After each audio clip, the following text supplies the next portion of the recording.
Fala, filhotes, vocês estão vivos? No vídeo agora nós vamos falar um pouquinho dessa obra aqui, ó, da Teologia da Libertação na América Latina, de James Virchow, da editora Ecclesia.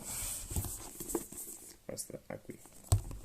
Este livro é composto de 3 partes. Na primeira, o sacerdote e filósofo James Virchow analisa o movimento político-religioso da Teologia da Libertação, tanto em seus princípios quanto em sua atuação na América Latina. Na segunda parte, enfileira-se uma série de textos de vários autores que também criticaram a Teologia da Libertação a partir de pontos de vista diversos. Na terceira e última parte, o leitor encontra mais alguns documentos sobre a mentalidade da teologia da libertação, a maioria dos quais provenientes do próprio magistério da Igreja. Esta coletânea, portanto, serve como uma introdução para aqueles que se questionam a respeito da teologia da libertação e de seus pressupostos, além de servir também como um compêndio da opinião especializada sobre o assunto. James Virchow, que viveu entre 1928 e 2019, morreu ano passado, foi sacerdote jesuíta, filósofo, professor e autor de inúmeros escritos, entre livros, ensaios e artigos. Após servir ao exército, ingressou em 1948 na Companhia de Jesus da Universidade de Santa Clara, na Califórnia. Ele recebeu o título de mestre na Gonzaga University em 1955 e o PhD em Teoria Política na Universidade de Georgetown em 1960. Foi membro do corpo docente do Instituto de Ciências Sociais da Pontifícia Universidade Gregoriana de Roma e do Departamento de Política da Universidade de São Francisco, e em 1977 mudou-se para a Universidade de Georgetown. O padre Shaw se aposentou em 2012, pronunciando sua última palestra, The Final Gladness, ovacionado por colegas e alunos, e retirou-se no lar de idosos dos jesuítas na Califórnia. Continuou escrevendo para revistas e sites como a The Catholic Thing, org, né, até sua morte em abril de 2019. A questão principal a ser tratada nessa discussão será a teologia da libertação. Explica por que os pobres são pobres e como avaliar sua condição. Além disso, dá suporte às crenças, ideias e práticas que o cristianismo busca preservar e multiplicar. Defendo que ela não explica a pobreza dos pobres, muito menos contribui positivamente para mitigá-la. Ela afirma não modificar nenhuma doutrina ou prática cristãs, embora isso seja questionável.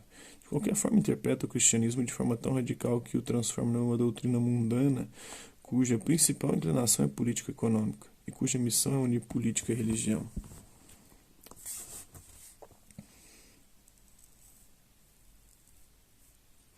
A questão central, no entanto, não é tanta compaixão, mas o que de fato se pode fazer para diminuir ou erradicar a pobreza. Uma vez que tomamos consciência de um problema, questionamos-nos sobre uma solução possível. No caso das análises da teologia da libertação, foi nesse ponto que os maiores problemas surgiram. Os defensores e adeptos da teologia da libertação foram frequentemente tentados por alternativas revolucionárias ou violentas. A teologia, já não mais confinada no altar e no seminário, podia se tornar politicamente ativa. Ao mesmo tempo, havia, despercebidas em outras partes do globo, pessoas trabalhando duro em maneiras menos explícitas e exuberantes e, no entanto, mais eficazes de cumprir aquilo que a teologia da libertação afirmava ser necessário fazer. Não sei onde que é mais eficaz, né? Mas vamos lá ver. Vou ser um pouquinho.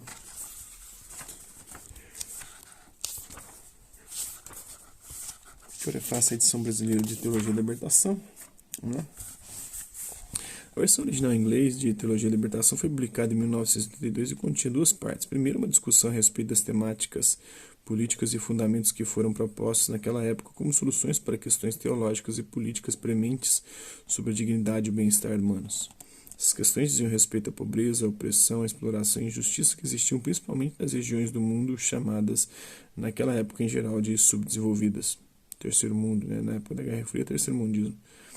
A tese subjacente, defendida com frequência pela teologia da libertação, fora concebida através da proposição de versões sofisticadas do pensamento marxista sob a forma de referências ou comentários bíblicos.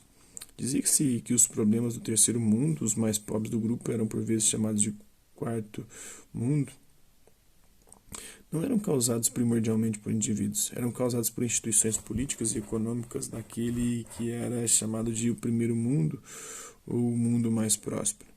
Precisava ser reformado era mais o primeiro mundo do que propriamente o terceiro. O problema era estrutural, ou seja, estava na configuração das grandes entidades como estados e corporações e não, como defenderia Aristóteles, no modo como os indivíduos vivem suas vidas de maneira virtuosa ou desvirtuada. A solução era forjada nos modos daquilo que se chama atualmente justiça social, um termo cujas curiosas origens na filosofia se relacionam mais com Hobbes do que com Aristóteles ou Tomás de Aquino. Justiça social era uma recém-desenvolvida forma de justiça dedicada à reforma dessas estruturas. Não era o mesmo que a justiça distributiva de Aristóteles. Ela não se voltava para a maneira como as pessoas viviam, pensavam, mas para as estruturas que, dizia-se, produziam seus desejos e até seus vícios. A reforma dessas estruturas reformaria, consequentemente, as pessoas que viviam sobre elas. A segunda parte do livro continha variados documentos de diferentes fontes políticas, econômicas, teológicas e eclesiásticas que viam com descrença e que eram críticos em relação aos fundamentos intelectuais e aos pressupostos da teologia da libertação. Esses documentos eram, em sua maioria, desconhecidos, ignorados ou inacessíveis naquele período. Reunido, no entanto, oferecia uma perspectiva diferente acerca da teologia da libertação, uma perspectiva mais próxima dos recursos econômicos, políticos e intelectuais que alcançariam de maneira muito mais célebre, fácil e eficiente os objetivos que a teologia da libertação determinara para si por meio de pressupostos e métodos de eficiência e origem duvidosos. Um trecho dessa obra, espero que vocês tenham gostado do vídeo. Quem curtiu, dá um like, quem não curtiu, dá um dislike, se interessar pelo conteúdo do canal, só se inscrever, ativar o sininho e aguardar os próximos vídeos e as próximas notificações. Deixe também seus comentários, dizendo o que você tem achado dos vídeos, sugestões de temas e assuntos para serem abordados em vídeos posteriores. Colabora com o nosso canal, compartilhe os nossos vídeos e ajude-nos a chegar ao maior número de pessoas possíveis. Gostaria de agradecer aos mais de 1.700 inscritos no nosso canal, e agradecer também aqueles que garoto por conta de conteúdo útil, passo por aqui deixando sua visualização, seu like, seu dislike, seus comentários, e aqueles que compartilham os nossos vídeos, compartilham o nosso canal, seja aqui na plataforma do YouTube ou outras redes sociais. No mais, é isso aí. Hasta la vista e até a próxima.